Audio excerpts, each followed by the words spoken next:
Hello everyone, I'm Samantha, and this is the Bowspring breakdown where every week I will demystify a bowspring yoga pose. So this week we're going to learn about all fours. And all fours pose is something that you'll find in almost every bowspring class. It is the basis for so many different variations, and it looks simple, but it's very, very specific. So there's a lot of things going on, and we're going to talk a lot about it today. So put on your seatbelts, and here we go. So we'll come to our mat, and in other styles, this is called tabletop position, but in Bowspring there's a lot going on. So we're going to get into all of that now. So what I'm going to talk about first is your stance. So in this tabletop or all fours, you want to have a very specific stance where your hands and knees go, and if not, you won't have the best opportunity. So when you come into the pose, you're going to want to have enough room for a long belly. So a lot of times I see people start off like this, that's not long enough, and then sometimes they'll say get longer, and then they'll go a little bit too far. So that would be too far. You wouldn't get the best opportunity for lengthening the torso. That's what we're looking to do. So generally speaking, the knees are either under the hips or a little bit behind, and the wrists are a little bit forward of the shoulders. Another thing you want to think about is your hand placement, and I see this a lot too, especially in women, is they're putting their hands very narrow on the mat. Well, they're not going to have the room or opportunity to open their shoulders in that case. I see men do it too. So generally speaking, you're going to have a wider hand distance. They're going to be as wide as your shoulders are. So in the front, and a lot of times if your shoulders are compressed, then you might think, oh, that's how wide they are, but actually you're probably wider than you think you are. Most people are. Now you don't want to go too far, naturally. A lot of times it ends up that you're going to have your pinkies at the edge of your mat. Now, not always, because not all mats are made equally. So I just try to keep them almost as wide as the mat for my shoulder stance, and I'll check again in the mirror to make sure that they're lining up and not too wide. All right, the knee stance here. So we want to have your knees about the distance of your iliac crest. So that's where these bones pop out here. Boom, right down there. So we don't want to have them too narrow here because there's not enough room or stability. And we also don't want them too wide then, because if we're too wide, then the pelvic floor starts to close. And we want to be able to use our knees to help widen the pelvic floor. So it's going to be like that. Now the feet are parallel with the knees. So I don't want to see, I see this a lot too. So I'll get like narrow feet and wide knees, or I'll get narrow knees and wide feet. So you're looking for parallel knees and feet. And you'll start to become very conscious of where your body is in space when you start to do bowspring. So even without looking at it, you can tell, is my foot opened up wide? Are my knees wide? Are they hip distance? And you can test yourself and see if you can consider where your body is in space when your eyes are closed. So let's come into the position, mindful of where your body is, hand placement, knee placement, and enough opportunity to get that long belly. Feet and knees equal distance apart. Good. And then I want you to think about your rib cage here. In Bowspring, we call it radiant heart, and you can think of your rib cage. Radiant heart is something that is within the rib cage. It's the radiance of your being, your love and light, and it just shines and presses out through the borders of your rib cage. So you breathe to find its expansion. So breathe wide and breathe full, and as you breathe, you can feel the rib cage start to open up, and you'll even feel the side ribs and the low back ribs open up, and also the ribs between the shoulder blades, so that area. So think about expanding your radiant heart with your breath, and you can pump your breath here If that seems elusive to you,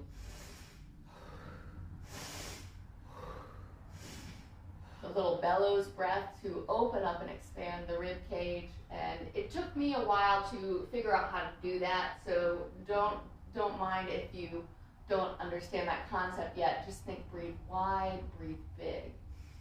So that rib cage, that radiant heart is round and full. It's like a barrel that goes all the way around. Okay, so now think about radiant heart as being magnetically opposed to the floor. So instead of radiant heart sinking, and you can sink now to feel the difference. We don't want any sinking, and this is called cow pose in modern postural yoga. The belly is low, the hips are high, and the ribs is sunk between the shoulder blades. And if I turn it around, you can see there's probably a deep gap between my shoulder blades. That's not the case in all fours. I'll show you what the difference is. So I pick up my rib cage between the shoulder blades. The difference, I don't know if you can all see that. Sunken heart, lifted heart. Sunken heart, lifted heart. In Bowspring, we want a lifted heart, and especially in this pose, we want a lifted heart. So we're coming to all fours, setting up the length, setting up the width, filling wide the ribs, and lifting up between the shoulder blades to get a high heart, all right? And then in Bowspring, we have a pelvic tilt, so the pelvis is tilted forward, which lets the tailbone go up. So you might find this confusing at first, and you might lose your heart when you lift your tailbone. Did that happen to you? All right, we're gonna do both at the same time. So we're gonna lift the tailbone and lift the heart, all right? So this might be something that you're familiar with. Lifting the tailbone is like cow pose. And lifting the heart is similar to cat pose, all right? So the Bowspring all fours pose is kind of like a combination of them both. So we're doing cat and cow at the same time, all right? And there's a Bowspring joke, they call it cacao. Cat and cow at the same time, get it? All right, so we're lifting heart and we're lifting tailbone at the same time, and it's kind of a Jedi mind trick, but you can do it. All right, now I'm going to talk about hands and feet, because it really helps to be very specific with the hands and feet in order to hold the heart and the hips up at the same time. So I'm going to show you and break it down what we're doing. Let's start with the hands. So I get this block here. My hands on the floor are called spring hands, and they're different from hands on the floor in a regular yoga class. So hands on the floor in a regular yoga class would be something like this. They're wide, my fingers are stretched, and my palm is really, really flat. And yeah, it's like a pancake hand. In Bowspring, we use something called spring hand, and instead of wide fingers, the fingers are a little closer together, and you could think they're about 1 finger distance away from each other. And they're springy too. So imagine that you've got a little empty space right here and in the hollow of your palm, and you can think about the muscles of your thumb mound, this mound right here, and your pinky mound. Those are the muscles of strength that are going to keep your wrist from getting sore in this pose. If your wrists are getting sore already, that means there goes a race car. If your wrists are getting sore already in this pose, that means you've forgotten to press down in the power muscles of your hand, which is the pinky mound and the thumb mound. You can press those down and energetically draw an engagement that goes all the way up your arm. So you can think the engagement starts at the palm and then zips up to your armpit. And then instead of pushing down so much on your hands, it'll be like a pulling back action, which feels a lot better. Also about the fingers, I'm gonna get a little closer here, is the fingers are not pancaked. There's a spring under them, and you can see there's a little bit of space. If I touch it, it's springy. It's springy. Now, I'm not saying that I want you to lift up your whole knuckle off of the hand. That's not what I'm saying. We're connected, but the fingers have a little bit of space under them. It's called spring hand. So spring hand, in a nutshell, is a squeezing of the base palm, a hollowing here, and a soft and springiness in the fingers. It's a pullback action more than a push down. All right, cool. We're gonna do that. Let's do it right now.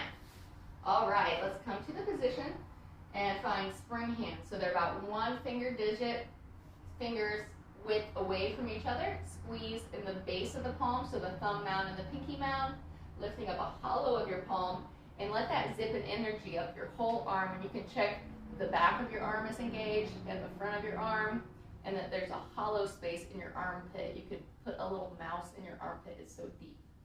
All right, and it happens from the action of the palm. Isn't that cool? Yeah, all right, and now we're gonna talk about our root system, which is our legs and our feet. So the feet and the legs are very specific in all fours as well. So we have something going on called hero foot. Hero foot is, I'll show you right now. So it is when you lift up the ankles and press the tops of the feet into the floor. So what I'm doing is creating a little hollow or a divot space right in the center of my paw. The paw of my foot right there. If you know Chinese acupressure, that's the K1 spot. And when I press the top of my foot to the floor, it carves out that K1 spot. And so that gives us an energetic grounding from the floor, even when our soles are not touching the floor. So we're grounding through the top of the foot, and we're attaching to the floor with the top of our foot in order to engage the whole leg all the way up to the hips. So we're using that energy from the top of the foot to help us engage, widen the hips. All right? So, and there's different levels of hero. So if your ankle's flat on the floor, you can call that a 0 hero. If you're all the way up just to the top of your toes, that's a 10 hero. We're looking for a 5 hero. So we'll start at a 0 hero, and then press the tops of the feet strongly into the floor, and then pull the ankles up. And that kind of feeling of pulling up, you'll notice that the muscles in your back of the legs start to engage. That's good. That's why we're doing it in the first place. All right? Another thing to be mindful of in the feet is sickling. So what your body, everybody's body wants to do is to let the ankles, the heels splay out. That's called sickling, and we're not going to do that here. We're going to do the opposite of that, which is called a Fiesta Flare. So the heels will hug in, and the pinky side of the foot will pull more forward. All right? So we'll try that here. Go from a 0 hero to a 5 hero, and then let your heels hug in a little bit, and the pinky side of your foot pull up to the top of your mat. All right? Let's recheck our hands here. They're right in the same position. I've got the long belly position, not too long. My hands are wide enough. There's a finger width distance between each finger. I'm squeezing down through the thumb mound and the pinky mound to zip in energy up my whole arm. My armpits are hollow and deep. I've got that radiant rib cage that expands in all directions. I'm using the hollows of my feet, my ankles, and my knees will press energetically wide. So I'm not really going to press them wide, but I'm pushing them outward so that it zips a tone up my whole leg to my high butt position. So when you feel it, you can feel it.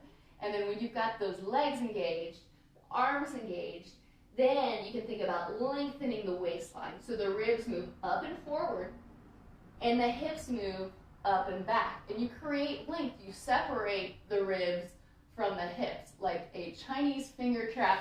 When you pull opposite directions, the center becomes more narrow. That's exactly what we're doing here in all fours pose. So when you feel it, you'll know the waistline gets so long and narrow. And then you can do the same thing in your head as well. So the head pushes forward, the neck gets its longest, and there will be an inward curve in the back of the neck. If you don't know if that's going on or not, put your hand back there and check. Reach your crown forward, find longest neck. Check to make sure your elbows are facing outward. So we don't want bent arms, but we don't want the elbows rolling backwards here. So elbows point to the side. Good. So we'll do a scan of the body, the feet, the heels in, pinky sides of the foot out, knees energetically pressed outward, squeezing the base of the palms, hollowing the armpits, opening the collarbones, lifting the ribs between the shoulder blades, breathing wide in the low ribs, and then you can do a pulse here. The pulse helps pull your hips back and ribs forward, separating those areas of the body. The head moves forward away from the chest, and that is all fours position. And a lot of times in a Bowspring class, the teacher will say simplify in all fours, which means find yourself in all fours position in the most simplified version of it as you can. So that's doing, it's called simplification, but it's really, in my mind, I think finding your most perfect representation of all fours is the simplification. Once you are going over those 30 or so cues in your head just to do this basic tabletop position, then you can find a space where nothing is overworking. So there's no area of your body that is straining. Every part is equally picking up its part of the job. And that's why it's called a simplification. So simplification in all fours, it is really cool, and maybe you can reach samadhi that way. So thank you for watching. I hope you liked this, and if you have any questions, please let me know. Thank you.